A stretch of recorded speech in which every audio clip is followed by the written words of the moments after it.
সোনার বাংলায় সন্ত্রাসীর ঠাঁই নাই, সন্ত্রাসীদের ঠাঁই নাই। আমার সোনার বাংলা। ক্লাব মঞ্চের হাদি ভাইয়ের আজকে গুলি লেগেছে, আপনারা সবাই অবগত আছেন। তো তার প্রতিবাদে আমরা আজকে 1 নং রায়পুর করপুর ইউনিয়নের পক্ষ থেকে হাদি ভাইয়ের গুলি লাগার কারণে আজকে আমরা বিক্ষোভ মিছিল করেছি।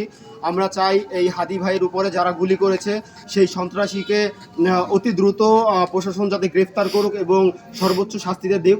এই হাদি ভাই আমাদের বৈষম্যবিরোধী ছাত্র আন্দোলনের একটি বিরাট বড় ভূমিকা রেখেছে। সেই দলবল নির্বিশেষে আমাদের সবসময় পাশে ছিল। চলো আগুন জ্বালো, হাদি ভাইয়ের কিছু হলে চলবে আগুন ঘরে ঘরে, চলবে আগুন ঘরে ঘরে। হাদি ভাইয়ের কিছু হলে, হাদি ভাইয়ের কিছু হলে চলবে আগুন ঘরে ঘরে, চলবে আগুন ঘরে ঘরে। হাদি ভাইয়ের কিছু হলে, আমার সোনার বাংলায় সন্ত্রাসীর ঠাঁই নাই, সন্ত্রাসীদের ঠাঁই নাই। আমার সোনার বাংলা। আমরা জানি যে আমাদের বরিশালের গর্ব, যিনি বরিশালের গর্ব নয় বললেই চলে, সারা বাংলাদেশের যিনি গর্ব, যিনি একজন জুলাই আন্দোলনের একজন মহানায়ক, আমাদের ওসমান আল হাদি ভাই। তিনি জুমার নামাজের পরে রাস্তায় বের হয়েছিলেন, অতঃপর তাকে মোটরসাইকেলে 2 জন লোক তাকে গুলি করেছে। আজকে আমাদের এই ওসমান হাদি ভাইয়ের প্রতি গুলি করা হয়েছে। আমাদের বৈষম্যবিরোধী আন্দোলনে যারা নেতৃত্ব দিয়েছে প্রত্যেকেই কেউই নিরাপদ নয়।